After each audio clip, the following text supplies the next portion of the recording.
bin Mu'az, kebahagiaan bagimu wahai Abu Amr. Pada usia 31 ia masuk Islam.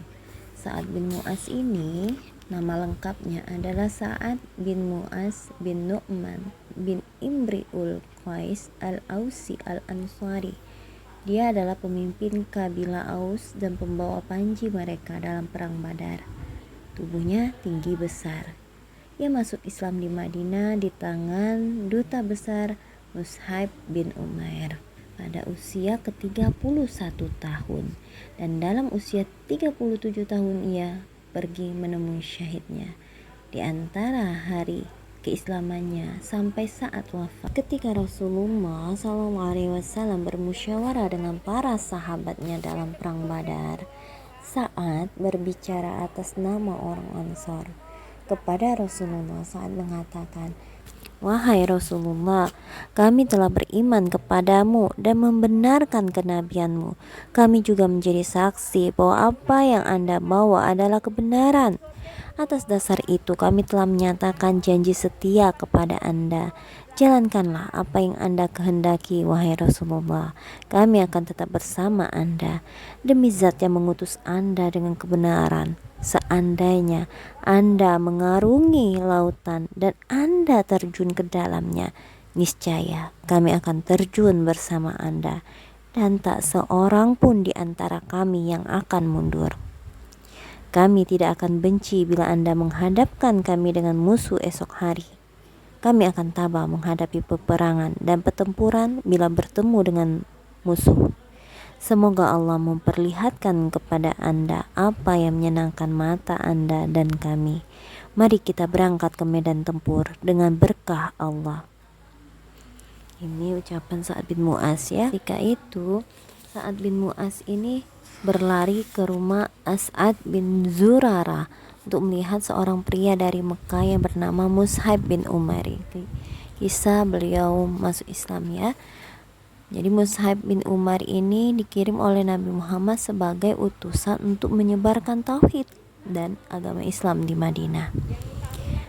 Lalu ia pergi untuk mengusir Mus'ab bin Umair ini dari Madinah agar dan dia tidak ingin membuat penduduk Madinah terganggu ya.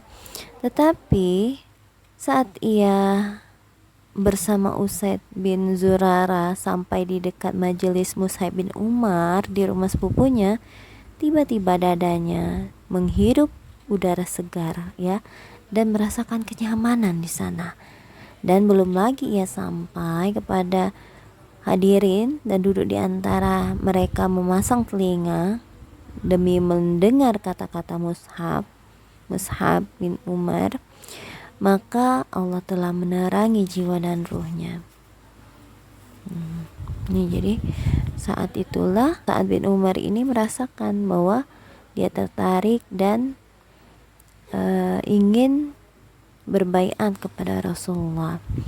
Dan dengan masuk Islamnya Sa'ad, bersinar pula lah di Madinah matahari baru. Maksudnya ini bersinarlah bahwa kebenaran itu akan muncul dari Madinah dan banyak orang yang akan masuk Islam. Saat telah masuk Islam dan dia memikul tanggung jawab itu dengan penuh keberanian dan kebesaran. Tak kala Rasulullah hijrah ke Madinah, maka rumah-rumah kediaman Bani Abdi Asal, yakni kabilahnya Sa'ad, pintunya terbuka lebar bagi golongan muhajirin. Begitu pula semua harta kekayaan mereka dapat dimanfaatkan tanpa batas. Pemakainya tidak perlu rendah diri dan tidak takut akan disodori bon perhitungan. Dan saat perang Badar, Rasulullah mengumpulkan sahabatnya dari golongan muhajirin dan ansor untuk bermusyawarah tentang urusan perang. Lalu dihadapkannya wajah yang mulia ke arah orang Ansar sambil berkata, "Kemukakanlah buah pikiran kalian wahai sahabat." Ucapan Sa'ad bin Mu'az tadi itulah yang disampaikan kepada Rasulullah, bahwa kalau Rasulullah ini ingin menceburkan atau lautan yang dalam, maka mereka saat itu akan mengikutinya, mengikuti Rasulullah, apa yang Rasulullah lakukan, kayak gitu kan. Nah, jadi kata-kata yang diucapkan saat bagaikan berita gembira dan wajah Rasulullah bersinar-sinar ucapan Rasulullah, marilah kita berangkat dan besarkan hati kalian karena Allah telah menjanjikan kepadaku salah satu di antara dua golongan. Demi Allah, sungguh seolah-olah tanpa olehku kehancuran orang-orang itu. Dalam perang Ahzab, Rasulullah mendelegasikan Sa'ad bin Mu'az ini dengan Sa'ad bin Ubadah untuk menemani Ka'ab bin Asad, pemimpin Yahudi Bani Quraisyah, dalam rangka untuk meminta keterangan tentang sikap mereka terhadap perjanjian lama yang pernah mereka tanda tangani bersama Rasulullah. Akan tetapi mereka ingkar janji. Bani Quraisyah ya, orang Yahudi itu selalu seperti itu ya, tidak pernah menepati janji. Dalam perang Ahzab, Nabi bermusyawarah dengan Sa'ad bin Mu'az dan Sa'ad bin Ubadah tentang pemberian sepertiga dari hasil panen buah-buahan Madinah kepada Bani Ghaftafan agar mereka tidak bersekutu dengan orang kafir Quraisy. Pada Nabi, mereka berdua mengatakan, jika itu yang diperintahkan Allah kepada Anda, maka demi Allah kami tidak akan memberikan kepada mereka kecuali pedang atau memerangi mereka. Nabi menjawab, aku tidak diperintahkan dengan sesuatu. Sekiranya aku diperintahkan dengan sesuatu, maka aku tidak akan mengajak kalian berdua untuk bermusyawarah. Ini adalah pendapat yang aku paparkan kepada kalian berdua. Lalu mereka berdua, Sa'ad bin Ubadah dan Sa'ad bin Mu'az ini berkata, wahai Rasulullah, demi Allah, pada masa jahiliyah mereka tidak memakan sedikit pun dari buah-buahan itu dari kami, atau tidak mendapatkan bagiannya. Lantas bagaimana dengan sekarang, di mana Allah telah memberikan kami petunjuk melalui Anda, memuliakan dan mengokohkan kami? Demi Allah, kami tidak akan memberikan kepada Bani Ghaftafan kecuali pedang. Nabi sangat gembira mendengar pendapat mereka berdua. Beliau akhirnya memutuskan untuk tidak berdamai dengan Bani Ghaftafan. Setelah itu Sa'ad bersyair.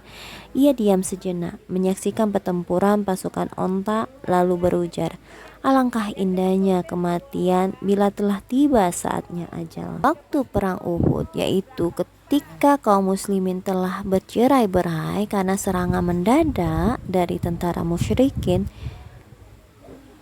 maka kita akan melihat kedudukan Sa'ad bin Mu'az. Kedua kakinya seolah-olah dipaku ke bumi di dekat Rasulullah, ingin mempertahankan dan membela Rasulullah mati-matian. Kemudian pada saat perang Khandaq ya, yang dengan jelas membuktikan bahwa saat ini adalah pahlawan. Perang Khandaq ini itu persekongkolan dan siasat licik ya, yang dilancarkan kepada kaum muslimin dari orang-orang yang menentang ya, yang tidak kenal dengan perjanjian dan keadilan. Maka tak kala Rasulullah dan para sahabat hidup dengan sejahtera di Madinah, mengabdikan diri kepada Allah, saling menasehati agar menaatinya, serta mengharapkan agar orang Quraisy menghentikan serangan dan peperangan. Kiranya segolongan pimpinan Yahudi secara diam-diam pergi ke Mekah lalu menghasut orang Quraisy terhadap Rasulullah sambil memberikan janji dan berdiri di samping Quraisy bila terjadi peperangan dengan orang Islam nanti. Jadi orang Quraisy dengan orang Yahudi itu bersekutu ya untuk memerangi orang Islam. Mereka membuat perjanjian dengan orang musyrik itu. Jadi orang Yahudi membuat perjanjian dengan orang musyrik dan mereka sama-sama mengatur siasat perang. Di samping itu dalam perjalanan pulang ke Madinah, mereka berhasil menghasut suku terbesar di Arab yaitu kabilah Ghatfam dan mencapai persetujuan. Jadi Yahudi, suku Ghatfam, kemudian orang Quraisy itu bergabung ya, ingin melakukan perlawanan kepada Rasulullah. Quraisy dan Ghaftan menyerang Madinah dengan tentara besar, sedangkan Yahudi di waktu itu menghancurkan di dalam kota. Jadi dari luar itu ada Quraisy Ghaftan dan dari dalam itu ada Yahudi. Dan tak kala Nabi mengetahui kesepakatan itu, beliau mengambil langkah keamanan. Disuruh oleh Rasulullah untuk menggali parit pelindungan di sekeliling Madinah, ya, agar terlindung dari serangan musuh. Lalu diutus pula Sa'ad bin Mu'az dan Sa'ad bin Ubadah kepada Ka'ab bin Asad, pemimpin Yahudi suku Quraidah, untuk menyelidiki sikap mereka yang sesungguhnya terhadap orang yang akan datang. Dan alangkah terkejutnya kedua utusan Nabi ini ketika bertemu dengan pimpinan Quraidah itu, Ka'ab bin Asad tadi. Ka'ab tadi menjawab, tak ada persetujuan atau perjanjian antara kami dengan Muhammad. Jadi dia menyangkal bahwa yang tadinya ada perjanjian antara Nabi Muhammad, umat Islam, dengan Bani Quraidah, suku Quraidah, nah disangkalnya, ya. Dalam perang Khandaq, leher Sa'ad bin Mu'az ini terkena tombak anak panah. Lukanya pun diobati. Ketika sakit, ia berdoa kepada Allah agar dia menjadikan luka-lukanya sebagai jalan untuk memperoleh kesyahidan. Dia berkata seperti ini, "Ya Allah, jangan Engkau matikan aku sebelum mataku senang melihat keputusan terhadap Bani Quraidah." Quraidah ini orang Yahudi, ya. Allah pun mengabulkan doanya. Bani Quraidah memohon kepada Rasulullah setelah mereka menyerah, maksudnya setelah Islam menang, pasukan muslimin menang, mereka memohon agar Sa'ad bertindak sebagai hakim dan memutuskan hukuman terhadap mereka. Sa'ad akhirnya memutuskan agar kaum laki-laki mereka dibunuh dan kaum wanita dan anak-anak mereka ditawan. Harta mereka pun diambil. Keputusan saat ini sesuai dengan kehendak Allah, ya, yang diberitakan oleh Rasulullah. Lalu terjadilah pertempuran antara pasukan muslimin, Quraisy, Bani Quraidah dan Ghaftan ini, ya.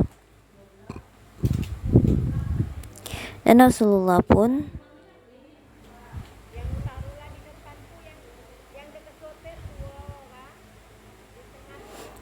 Rasulullah di sini itu memikirkan bagaimana memisahkan suku Ghaftan dari Quraisy hingga musuh akan menyerang.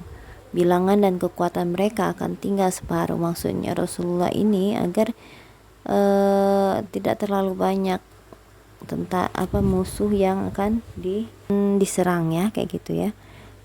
Siasat itu beliau laksanakan dengan mengadakan perundingan dengan pemimpin Ghaftan dan menawarkan agar mereka mengundurkan diri dari peperangan dengan imbalan akan memperoleh sepertiga dari hasil pertanian Madinah. Jadi Rasulullah itu untuk agar Quraisy dan Ghaftan tadi tidak bersekutu, maka diberilah imbalan separuh dari hasil pertanian untuk mereka kalau mereka mau. Tawaran ini disetujui oleh pemimpin Ghatfan dan dicatat secara hitam di atas putih, ya. Jadi disetujui siasat Rasulullah itu. Sewaktu usaha Nabi sampai sejauh ini, beliau tertegun karena menyadari tidaklah sewajarnya ia memutuskan sendiri masalah tersebut. Maka dipanggilnya para sahabat untuk merundingkan, terutama Sa'ad bin Mu'az dan Sa'ad bin Ubadah. Buah pikiran mereka amat diperhatikannya karena kedua mereka adalah pemuka Madinah dan yang pertama kali berhak untuk membicarakan soal tersebut dan memilih langkah mana yang akan diambil. Lalu Rasulullah menceritakan kepada keduanya peristiwa perundingan yang berlangsung antara pemimpin Ghatfan Tak lupa ia menyatakan bahwa langkah itu diambil karena ingin menghindarkan kota dan penduduk Madinah dari serangan dan kepungan yang dahsyat. Maka Sa'ad bin Mu'az dan Sa'ad bin Ubadah mengajukan pertanyaan, "Wahai Rasulullah, apakah ini pendapat Anda sendiri ataukah wahyu yang dititahkan oleh Allah?" Rasulullah menjawab, "Bukan, tetapi ia adalah pendapatku yang kurasa baik untuk tuan-tuan. Demi Allah, saya tidak hendak melakukannya, kecuali karena melihat orang-orang Arab hendak memanah tuan-tuan secara serentak dan mendesak tuan-tuan dari segenap jurusan.